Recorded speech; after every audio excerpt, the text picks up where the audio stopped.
Surah Al-Mumtahanah itu termasuk wahya madaniyah, surah yang diturunkan setelah Nabi hijrah, artinya di Madinah. Nah, di sini Allah menyampaikan beberapa peringatan kepada kita semua. Janganlah kalian semua, hai orang-orang yang beriman, mengambil musuh dan musuh kalian itu, musuhku dan musuh kalian itu, aulia sebagai teman-teman dekat. Nah, kaitan dengan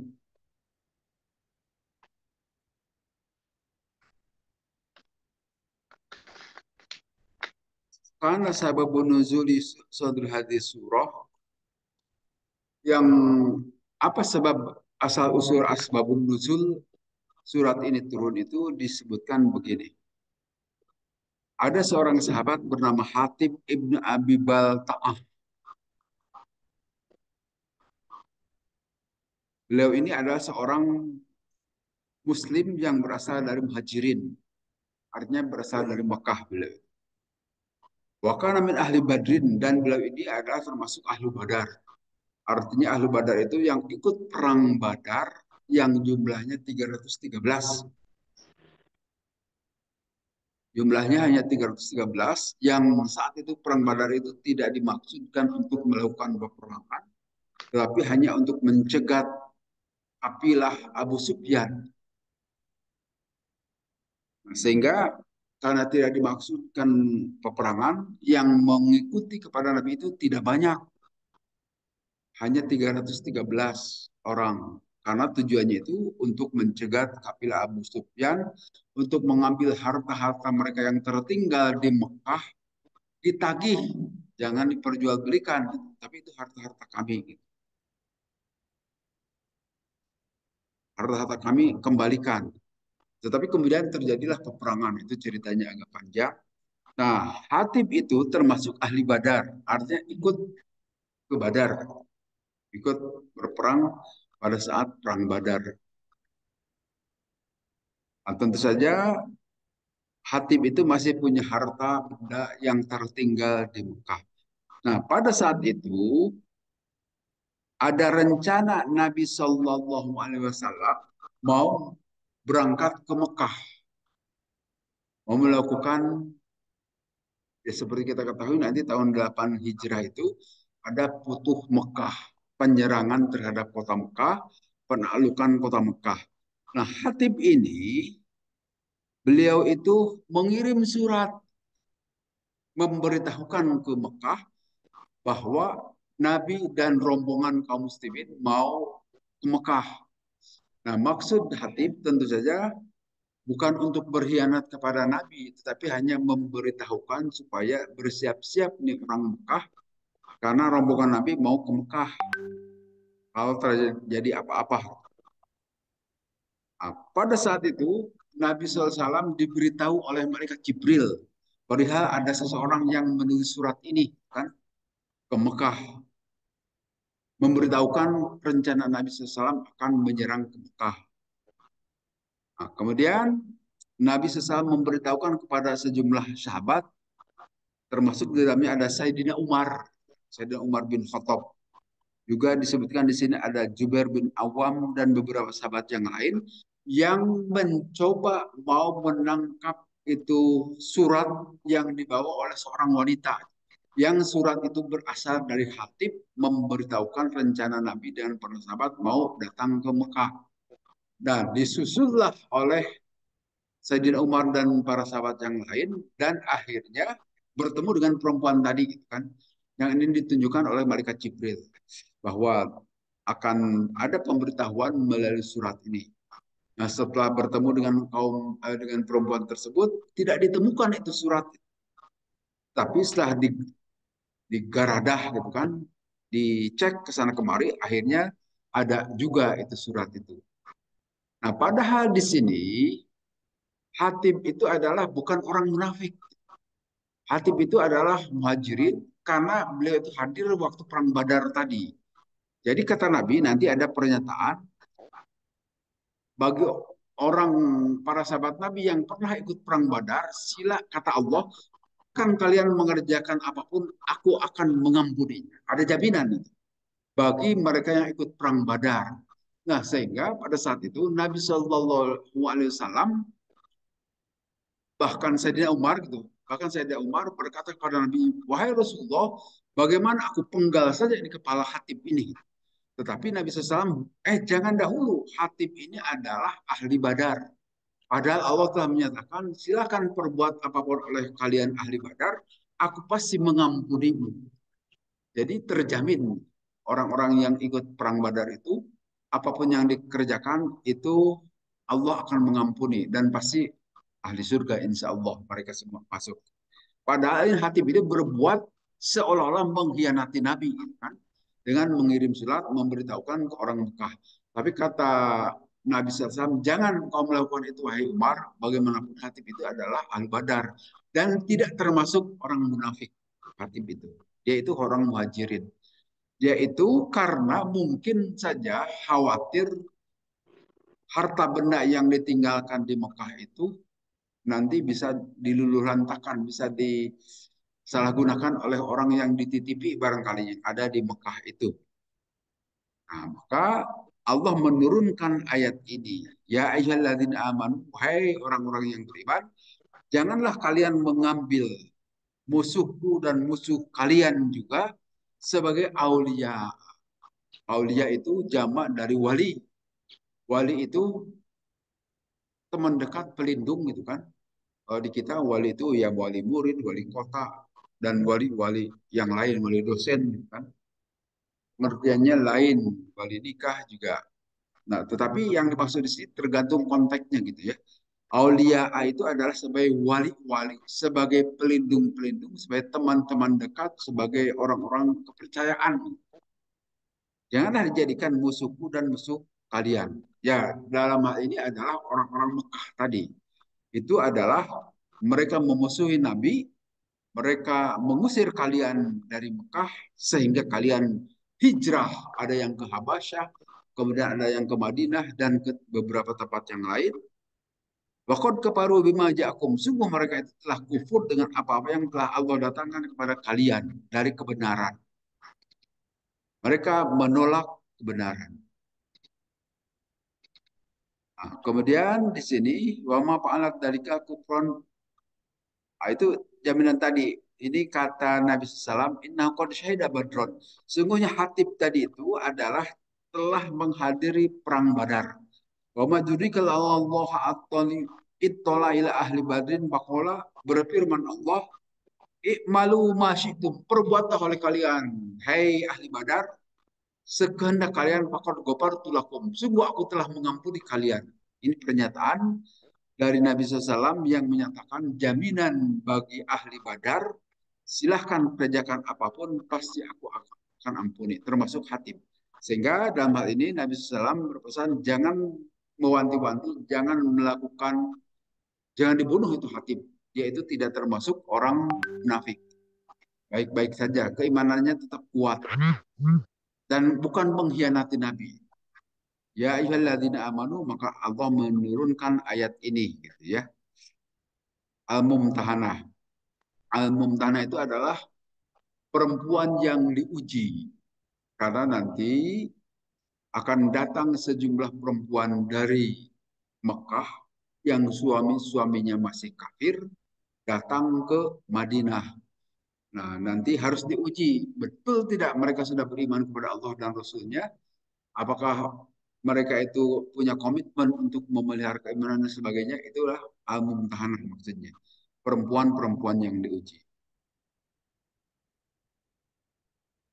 Kemudian di sini yukhrijuna rasula ayyakum. Mereka itu orang-orang Mekah telah mengusir Rasul dan juga kalian semua. Nah, kita tahu peristiwa hijrah Rasul itu sampai harus pindah dari Mekah ke Madinah dengan cara sembunyi-sembunyi. Kemudian mereka ikuti. Rasulullah waktu itu tidak langsung pergi ke Madinah, tetapi ke Gua Sur dahulu kan. Di Gua Sur inilah kemudian didatangi oleh orang-orang kafir. Di situ sampai ketemu dengan sebuah gua di Gua Sur itu, Abu Jahal dan teman-temannya, tetapi di atas gua itu seolah-olah belum pernah dihuni orang. Karena di atasnya ada semacam sarang burung, kan? Ada burung bersarang, itulah mukjizat yang Allah berikan kepada Rasulullah. Sehingga Abu Jahal dan teman-temannya tidak masuk ke dalam gua. Kalau yang masuk sedikit, di dalamnya ada Rasul dan Sayyidina Abu Bakar, kan? Beliau itu berdua. Tetapi mereka tidak sampai masuk karena masa iya ada orang di dalamnya, toh di mulut gua itu ada sarang burung gitu kan, tidak mungkin gitu. Itu memang kesengajaan dari Allah. Nah, kemudian setelah orang Abu Jahal dan lain-lainnya pergi, maka Rasul keluar dan melanjutkan perjalanan ke Madinah. Nah, itu kata Al-Quran ini yukhrijuna Rasulah. Mereka mengusir Rasulullah dan juga kalian semua. Akhirnya nanti para sahabat hijrah semuanya dari Mekah ke Madinah karena diintimidasi oleh orang-orang kafir Quraisy. Intuk minu billahi rabbikum. Antuk minu karena kalian semua beriman kepada Allah sebagai Tuhan kalian. Gara-gara keberimanan itulah kalian diusir. Orang-orang kafir Quraisy memusuhi kalian. Kemudian di sini, wa ma naqamu minhum illa ayyuminu billahil azizil hamid. Dan tidaklah mereka melakukan kekerasan kecuali kalian atau orang-orang itu yang beriman itu beriman kepada Allah. Jadi asal usulnya karena keberimanan saja, kan? Maka mereka melakukan kebencian yang sangat besar kepada orang-orang beriman saat itu. In kuntum kharajtum jihadan fi sabili, jika kalian semua keluar karena melakukan jihad di jalanku dan mengharapkan keriduanku, ibtigo amarodoti, mengharapkan keriduanku, in kuntum jika kalian semua keluar mujahidina berjihad fi sabili bagi lima rodoti juga karena mengharapkan ridhoku, ankum palat walu a'dai, maka jangan berpaling atau hadapilah musuh-musuhku dan musuh-musuh kalian. Waqad akhrajukum, sungguh mereka telah mengusir kalian semua dari kota kalian, min diyarikum, dari tempat-tempat tinggal kalian, dengan diusirnya itu tanpa membawa harta benda. Jadi penduduk Mekah saat itu yang Islam, yang Muslim, yang beriman kepada Nabi, mereka keluar dari kota Mekah tanpa membawa harta benda sedikit pun. Jadi hanya pakaian yang nempel di badan saja. Nah, sehingga mengapa terjadi perang Badar? Karena maksudnya Nabi SAW mau menagih kepada orang-orang yang di Mekah, toh harta-harta kaum muhajirin masih tertinggal di Mekah waktu itu. Nah, jangan sampai dimiliki oleh orang-orang kafir di Mekah, kemudian diperjualbelikan. Nah, maksudnya Nabi SAW dengan para sahabat mau mencegat Abu Sufyan supaya itu dikembalikan harta-hartanya, harta orang-orang muhajirin itu. Tetapi tidak tercegat, keburu Abu Sufyan minta bantuan ke Mekah, ke Abu Jahal dan teman-temannya, kan? Nah, Abu Sufyannya malibir gitu kan, karena dia itu tidak melewati kota Madinah, tetapi menyusuri pantai Laut Merah. Sedangkan bantuan itu sudah datang Abu Jahal dan teman-temannya dari Mekah. Nah, sebetulnya tadinya Abu Sufyan meminta, kami sudah selamat, tidak perlu jadi kalian ke Madinah. Tapi kata Abu Jahal, udah tanggung nih, kita sudah ada di perjalanan. Karena waktu itu Abu Jahal adalah pemimpin orang-orang Mekah. Kita sudah ada di tengah perjalanan, lanjutkan kita menghancurkan Muhammad dan teman-temannya supaya tidak mengganggu lagi pada saat perjalanan berikutnya dari Mekah ini. Maka Abu Jahal terus menuju ke Madinah dan bertemulah di Badar setelah terjadi peperangan.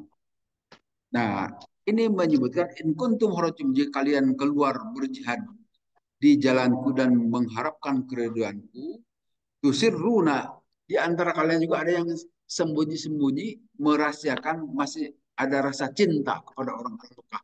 Ya, contohnya salah satunya Hatib tadi itu. Hatib bin Abi Ma'la'ah tadi itu, dia itu masih diam-diam masih punya rasa cinta kepada orang-orang Mekah, mungkin karena harta dia juga masih ada di Mekah dan karib kerabatnya juga masih ada di Mekah. Jangan sampai mereka dihancur leburkan oleh Nabi SAW. Nah, ini diam-diam membuat surat, kan, memberitahukan. Kalian semua menyembunyikan, merahasiakan rasa cinta kalian. Padahal wa ana alam, pada aku, kata Allah, aku maha mengetahui itu. Kondisi-kondisi kalian. Di antara kalian ada yang menyembunyikan dan ada juga yang terang-terangan. Nah, karena sebagian dari orang suku Ansor juga seperti kalau tidak salah Sa'ad bin Mu'adz itu beliau juga orang Ansor, orang Madinah, tapi bersahabat baik dengan Umayyah bin Khalaf.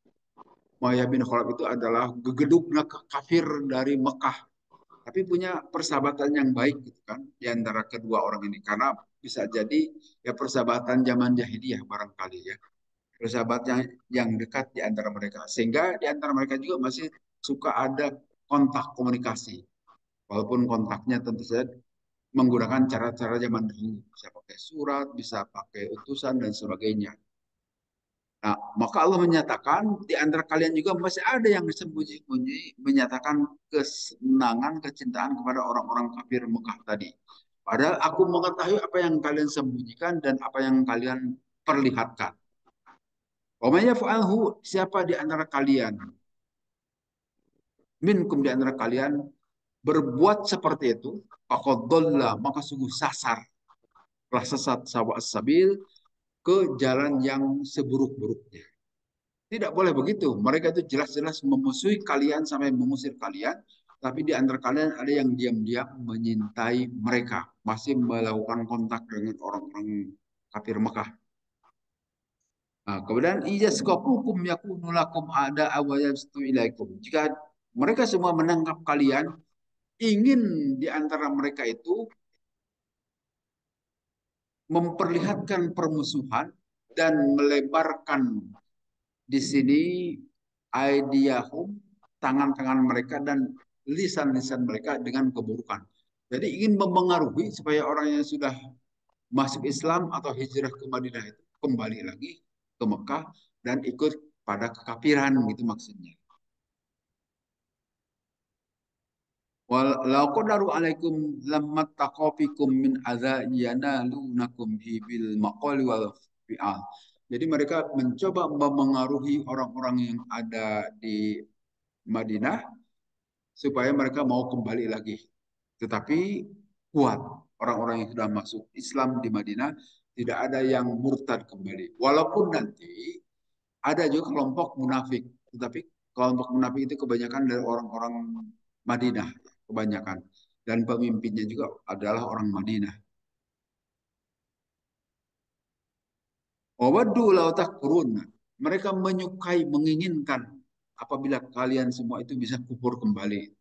Itu sifat yang dimiliki oleh orang-orang kafir Mekah. Ingin mengembalikan orang-orang yang sudah ada di Madinah, ikut kembali mereka dan melakukan kufuran kembali. Nah, kemudian nanti ya peristiwa Perang Badar itulah yang mempertemukan pertama kali di antara Nabi dan orang-orang Mekah. Nah, saat itu Nabi bisa mengalahkan orang-orang kafir dari Mekah. Karena dalam doa Nabi, wahai Allah, kalaulah engkau membiarkan kami kalah dari orang-orang Mekah ini, tentu ajaran Islam tidak akan lagi berkembang di muka bumi ini. Karena habislah ajaran Tauhid itu dihancurkan oleh kekufuran. Dalam hal ini doa Nabi itu doa yang sangat menyayat gitu ya. Karena 300 orang lawan 1.000 kan tidak imbang. Nah, maka Allah memberikan pertolongan dan akhirnya bisa memenangkan peperangan Badar. Maka itu menjadi tonggak pertama dalam sejarah Islam bahwa kekufuran itu bisa dikalahkan walaupun jumlahnya lebih banyak. Dan nanti berulang dalam sejarah akan terjadi seperti itu. Walaupun nanti di perang Uhud kalah juga kaum muslimin. Apa sebab kalahnya itu? Karena tidak patuh kepada Nabi. Sama seperti saat ini. Mengapa kaum muslimin di mana-mana di Palestina selalu kalah? Ya karena keberimanannya belum mantap. Sama seperti di kita juga, kaum muslimin di Indonesia itu mayoritas. Tapi pernahkah kita memenangkan perpolitikan di negeri ini? Belum pernah kan? sejak merdeka sampai saat ini. Kalah melulu kaum muslimin itu. Karena tidak hanya ngaku saja Islam, tapi komitmennya kurang kuat kaum muslimin di Indonesia ini. Giliran urusan politik seolah-olah itu bukan agama. Ada unsur keyakinan juga. Harusnya agama diajak berpihak pada kebenaran yang berasal dari Allah dan Rasulnya. Tapi lebih banyak yang sekuler-sekulernya di kita juga. Sehingga kalah melulu belum pernah memenangkan kaum muslimin sejak merdeka sampai saat ini. Walaupun nanti janji Allah satu waktu kaum muslimin akan kembali jaya. Kita sudah kurang lebih 100 tahun tidak ada kekhalifahan kan. Khalifah Turki Utsman itu dibubarkan tahun 1924. Sekarang tahun 2024, apa 100 tahun ini. Nanti Allah berjanji satu waktu akan kembali. Tetapi akan kembali itu dengan giroh keislaman kaum muslimin. Saat ini kaum muslimin belum kuat, belum siap menerima amanah negara. Karena masih kebanyakan sekuler. Di satu sisi ngaku Islam, tapi tidak punya komitmen untuk menegakkan ajaran Islam. Itu mayoritas kaum muslimin. Sehingga kita kalah melulu. Kemudian kita pindah ke kelompok ayat yang lain. Di sini Allah memberikan petunjuk. Qad kanat, sungguh telah ada bagi kalian itu uswatun hasanah. Contoh yang baik dari Nabi Ibrahim dan orang-orang yang beserta Nabi Ibrahim. Para pengikut Nabi Ibrahim. Qalu, pada saat berkata itu Nabi Ibrahim dan kaum-kaumnya, inna buro'a minkum. Sungguhnya kami semua berlepas diri dari kalian semua. Kami berlepas diri dari, seperti kita tahu waktu Nabi Ibrahim itu ada kerajaan yang sedang kuat memerintah, yaitu kerajaan Namrud. Mereka kufur pada Allah dan menyembah patung-patung. Dan datang Nabi Ibrahim terang-terangan menyatakan permusuhannya kepada mereka. Karena waktu itu Nabi Ibrahim jalan akal pikirannya. Sedangkan orang-orang yang menyembah patung itu tidak jalan, asal nyembah saja. Betulkah itu Tuhan? Mereka juga kelihatannya tidak yakin. Tetapi dari hasil perenungan dan juga wahyu dari Allah, Nabi Ibrahim diingatkan, diberitahu tentang kemahaesaan Allah. Nah, waktu itu Nabi Ibrahim berkata, kami berlepas diri dari kalian semua. Dan berlepas diri dari apa-apa yang kalian sembah. Tidak mau menyembah apa-apa yang kalian sembah. Kafarna, kami kufur terhadap sesembahan-sembahan kalian, bikum kepada kalian. Wabada bainana, dan telah jelas di antara kami dan juga kalian ada permusuhan. Wabagdo, dan permusuhan abadan selama. Nah, ini memang dari sisi tataran akhlak juga begitu. Harusnya kita tidak suka terhadap kekufuran. Tidak suka dengan perbuatan-perbuatan kekufuran yang ada di lingkungan kita. Jangan pernah menyetujui terhadap kekufuran yang ada di lingkungan kita. Dan itu saya kira banyak dalam kegiatan kita sehari-hari. Setidaknya kalau kita tidak bisa mengubah dengan tangan kita, dengan kekuasaan kita, karena kita tidak berkuasa, atau dengan lisan kita, dengan tulisan kita, setidaknya hati ini jangan menerima kalau ada kekufuran-kekufuran yang aneh-aneh di lingkungan kita. Ada geng-geng minuman keras misalnya, itu masih banyak di lingkungan kita kan, minum-minuman keras dan sebagainya, walaupun itu orang-orang Islam masih banyak. Tapi kita tidak boleh pernah, apalagi mensponsorinya itu, waduh, jangan berlebihan. Menyetujui saja tidak boleh. Nah, karena kita tidak punya kekuasaan apapun, ya sudah, paling tidak hati kita saja. Kita tidak, bukan bukan hansip, bukan ketua RT, bukan polisi, tidak bisa melarangnya. Paling tidak menyetujui saja. Harusnya begitu. Apa ini? Ini yang dicontohkan oleh Nabi Ibrahim dan para sahabatnya waktu itu. Kekuasaan waktu itu kan dipegang Namrud yang kufur kepada Allah. Ya, tidak seimbang. Nabi Ibrahim hanya rakyat biasa, sedangkan kekufuran dikomandani oleh kepala negara. Sekarang juga bisa terjadi. Kita tidak boleh pernah setuju dengan hal-hal seperti itu. Tidak boleh berpihak. Gitu. Berpihaklah dengan sesuatu yang benar, yang setidaknya sumbernya tidak terjadi kemusyrikan dan tidak terjadi kemungkaran kepada Allah. Harusnya begitu cara bersikap kita kaum muslim, dan itu akan terjadi dalam kehidupan kita sehari-hari, dalam dunia politik, dalam dunia ekonomi dan sebagainya. Harusnya begitu. Kita harus berpihak, tidak mungkin tanpa berpihak. Ada keberpihakan, tetapi kemana kita berpihak itu tentu yang mengikuti petunjuk Allah dan Rasulnya. Walaupun di antara kita itu samar, apakah dia mengikuti Allah ataupun bukan, itu nanti bisa kita lihat sedikit-sedikit. Pasti akan ada jalan soal keberpihakan ini. Kemudian waktu syariat ada wal baghdha, karena sudah disyariatkan.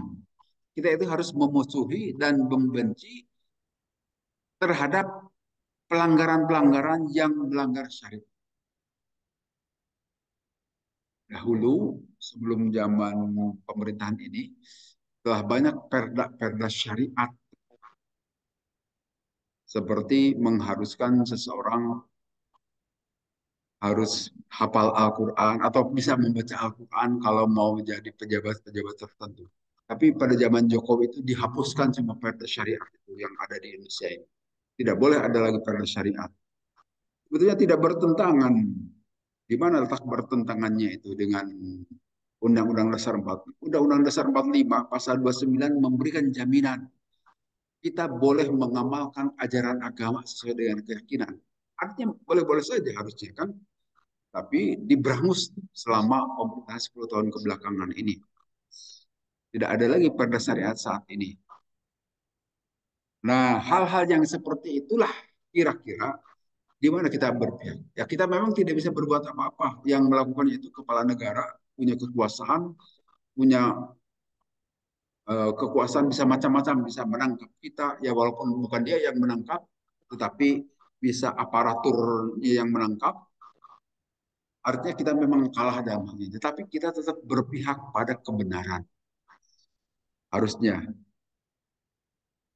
Aku kata di sini, inna buru'a minkum, sesungguhnya kami semua berlepas diri dari kalian semua, wabada bainana wabainakum adaw, dan juga telah jelas antara kalian dan uh, kami itu ada permusuhan yang abadi selama tidak mengindahkan ketauhidan. Hatta tu'minu, sehingga kalian beriman kepada Allah wahdahu yang maha esa. Itu patokannya.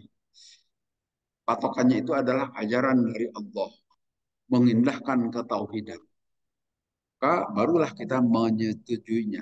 Selama itu belum disetujui, selama itu belum di, kita harus jadi bagian dari oposisi. Kecuali ucapan Nabi Ibrahim kepada bapaknya, la astagfirullah. Bapak Nabi Ibrahim itu adalah produsen patung, membuat patung di kerajaan itu, di kerajaan Namrud. Padahal anaknya seorang rasul, seorang nabi. Nah, Nabi Ibrahim jelas bertentangan dengan bapaknya.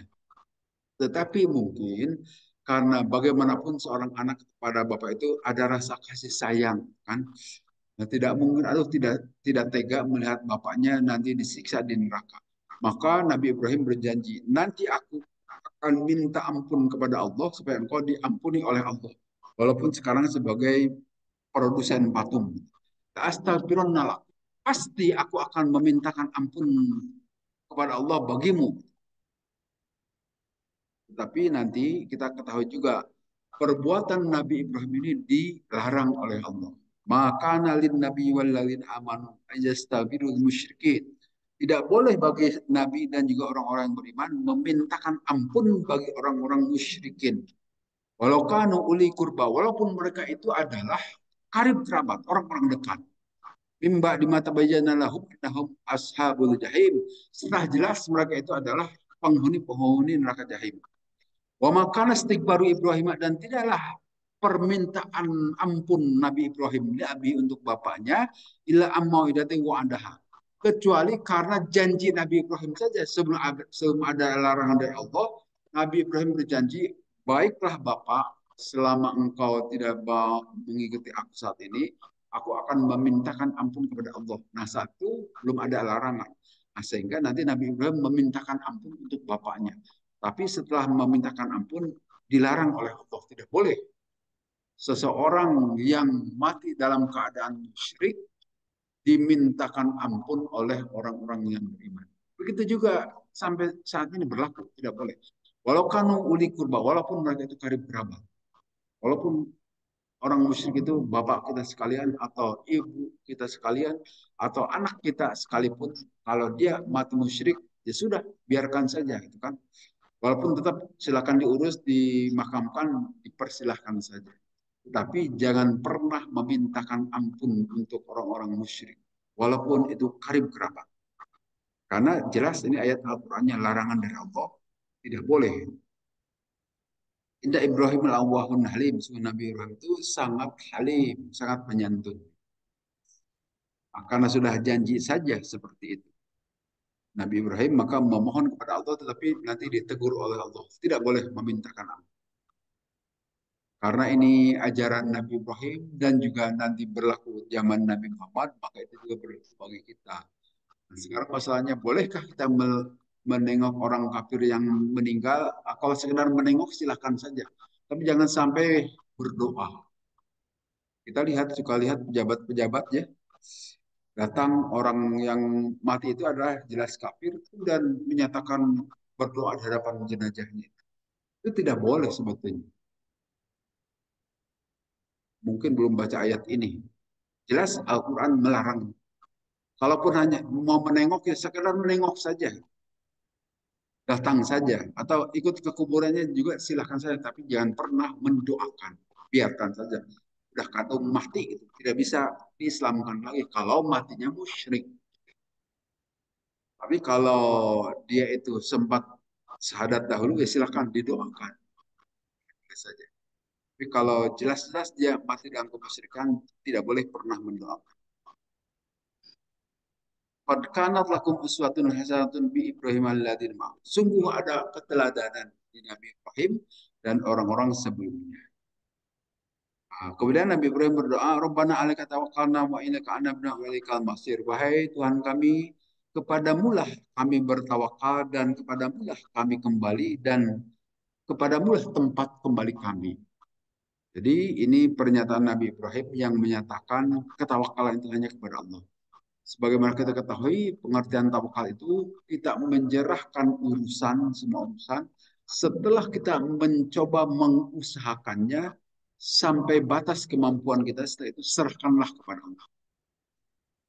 Nah, ini dalam kehidupan sehari-hari bisa dilakukan oleh kita. Kalau mahasiswa setelah ujian, sudah berusaha mengisi ujiannya itu, kemudian ya sudah kemampuannya sebatas itu, setelahnya itu bertawakallah kepada Allah.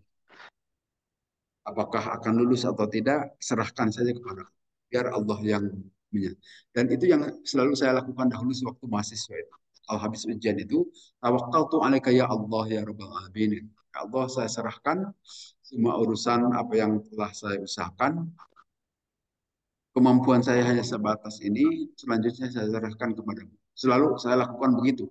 Setelah ujian waktu mahasiswa S1, S2 maupun S3 gitu, itu menyerahkan semua urusan kepada Allah. Demikian juga dalam urusan-urusan kita sehari-hari. Dalam banyak urusan, dan saya kira sekarang banyak juga urusan. Kita berusaha sesuai dengan kemampuan kita, tetapi di ujung usaha kita itu serahkanlah kepada Allah. Karena hanya sampai di sana kemampuan kita, tidak bisa lebih lagi. Kemudian di sini wa may yatawalla, artinya di sini lakon kana lakum bihi usatun hasanah. Sungguh ada di mereka itu adalah contoh-contoh yang baik di Nabi Ibrahim dan juga orang-orang setelah beliau. Bagi siapa? Liman kana yarjullah wal yaumil akhir. Bagi orang yang mengharapkan Allah dan yaumil akhir. Artinya orang yang beriman kepada Allah dan yaumil akhir mesti bercermin kepada mereka.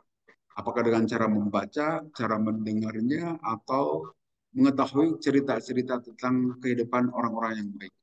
Dan saya kira bagi orang-orang yang beriman kepada Allah dan hari akhir itu mesti ingin tahu sejarah orang-orang baik yang beriman kepada Allah dan dijadikan cerminan. Kalau sekarang saya kira kalau tidak suka membaca, dengarkanlah itu film-film gitu kan. Di YouTube banyak itu. Kisah para sahabat, kisah para nabi. Kadang kalau kita tidak terlatih membacakan, baru membaca selembar aja udah ngantuk, menutan gitu kan. Tapi kalau mendengar kelihatannya bisa lebih agak lama. Silahkan saja. Walaupun ujung-ujungnya ngantuk juga itu kalau mendengar. Tapi banyak bahan bagi kita, cerminan kita untuk mempelajari kondisi orang-orang baik sebelum kita. Itu yang disebutkan di sini uswatun hasan, contoh-contoh baik dari orang-orang terdahulu. Tentu di sini para nabi, para sahabat nabi itu bisa dijadikan cerminan. Bagi siapa? Bagi orang yang beriman kepada Allah dan yakin akan terjadi hari akhir. Mengapa yakin terhadap hari akhir? Karena hari akhir itu tempat pembalasan. Jadi apapun yang kita perbuat di muka bumi ini, nanti di hari akhir akan diperhitungkan. Jadi orang yang yakin terhadap hari akhir tidak akan sembarangan berbuat di muka bumi saat ini. Karena yakin nanti akan ada perhitungannya. Tidak akan seenaknya. Pasti dengan sejumlah perhitungan. Mampu tidak dia mempertanggungjawabkannya di akhir nanti. Kalau kira-kira mampu, lakukan. Tapi kalau tidak mampu, mendingan mundur saja. Seperti sekarang kan jadi para kepala daerah itu berlomba-lomba orang itu. Sebanyak-banyaknya orang ingin menjadi kepala daerah. Mungkin kalau semuanya bisa, di antara kita juga banyak yang mencalonkan kepala daerah ya. Karena jadi pejabat itu enak. Jangan ketua RT lah, kalau ketua RT belum, mungkin gajinya belum banyak. Tapi kalau jadi wali kota, jadi gubernur, sudah protokolernya enak, serba nyaman, tas dari keluar dari mobil aja dibawakan, dikawal dan sebagainya, sehingga semua orang enak yang menjadi pejabat itu, sehingga ingin berlama-lama jadi pejabat. Dan banyak orang menginginkan jadi pejabat.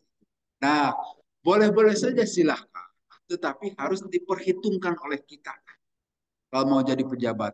Kalau kira-kira kita bisa mengemban amanah dengan baik, mengikuti seharusnya ketentuan setidaknya undang-undang lah, aturan yang berlaku di kepala daerah itu untuk menyejahterakan rakyat dan sebagainya, silahkan baik-baik saja.